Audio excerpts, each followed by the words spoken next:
하루의 말씀, 오늘은 이사야 45장 20절에서 25절 말씀 가지고 함께 나눕니다.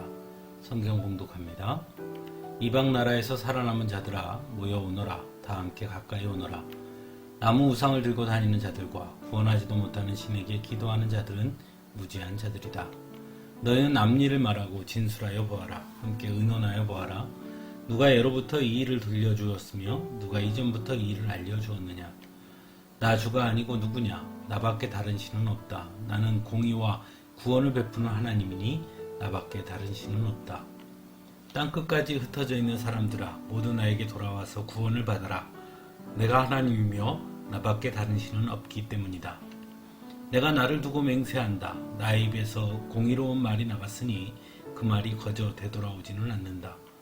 모두가 내 앞에 무릎을 꿇을 것이다. 모두들 나에게 충성을 맹세할 것이다.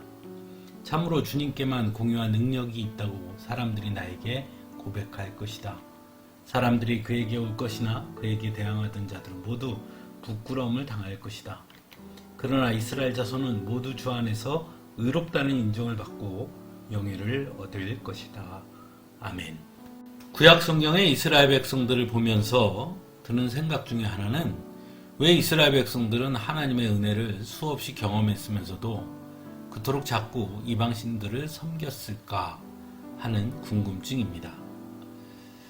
오늘 우리가 읽은 말씀 역시 우상을 숭배하다가 결국 멸망당해서 바벨론으로 끌려가게 된 이스라엘 백성들을 하나님께서 버리지 아니하시고 다시 회복시킬 것에 대한 약속의 말씀이지요. 그리고 그 말씀 안에 하나님께서는 분명하게 내가 하나님이며 나밖에 다른 신은 없다라고 말씀하고 있습니다.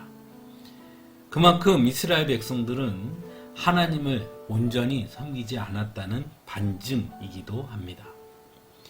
왜 이스라엘 백성들은 그러한 행동을 했을까요? 그것도 한두 번이 아니었고 반복적으로 말입니다. 먼저는 자신들이 하나님을 선택했다고 생각했기 때문일 것입니다. 언제든지 자신들의 필요에 따라 신을 선택할 수 있다고 생각하는 것이죠. 그 필요라는 것은 그리고 자신들의 이익이라고 할 수 있을 것입니다. 결국은 하나님의 택한 백성이 아닌 자신들이 선택한 신이 하나님이라고 여겼다라고 말할 수 있는 것이죠. 하지만 우리는 성경을 통해 분명하게 압니다. 성경은 아브라함을 부르시는 하나님을 통해 하나님께서 아브라함을 택하시고 그를 통해 이스라엘을 택하셨음을 분명하게 전하고 있기 때문이죠. 또 하나는 이방의 신들처럼 하나님을 하나의 능력을 가진 신으로 여겼기 때문일 것입니다.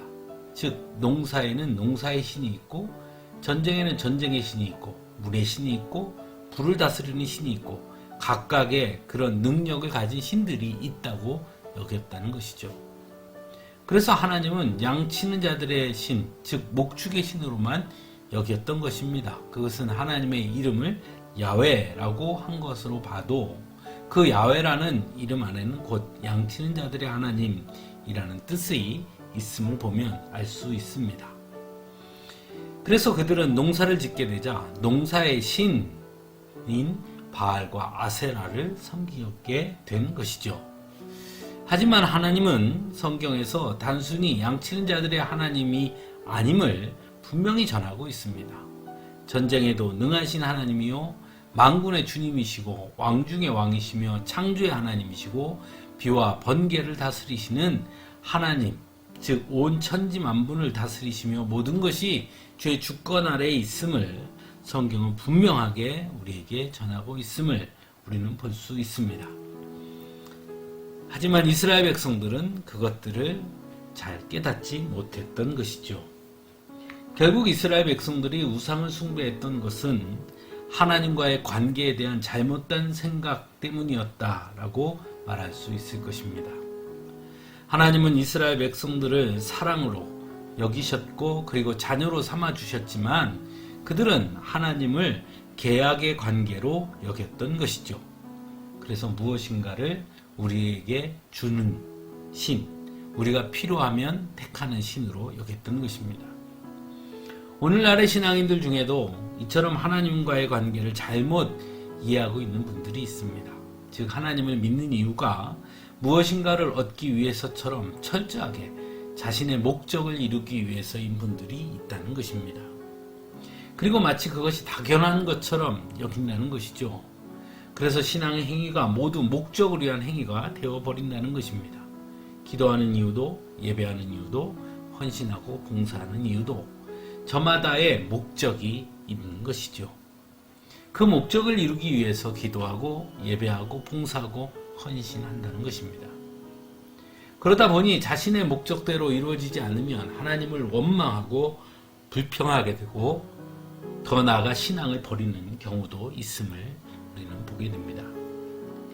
하지만 하나님과 우리의 관계는 이처럼 무엇인가를 주고받는 목적 중심의 관계로 이해해서는 안 된다는 것입니다. 왜냐하면 우리는 아무것도 하지 않았음에도 이미 너무나 많은 것을 하나님으로부터 받았기 때문이죠. 또한 그에 반해 우리가 하나님께 드릴 수 있는 것은 사실 아무것도 아니기 때문입니다. 그러므로 하나님과 성도의 관계는 사랑의 관계라고 말할 수 있어야 합니다. 하나님은 우리를 아무런 대가 없이 사랑하셔서 하나님의 자녀로 삼아주셨습니다.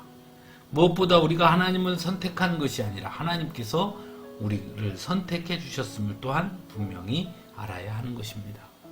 그러므로 우리가 기도하고 예배하고 헌신하는 것은 목적을 이루기 위한 수단이 아니라 이미 주신 것에 대한 감사의 고백이 되어야 하는 것입니다. 또한 하나님은 여러 신 중에 하나의 신이 아니라 이 세상에 한 분밖에 없으신 하나님이심을 우리는 끝없이 고백할 수 있어야 하는 것입니다. 함께 기도하겠습니다.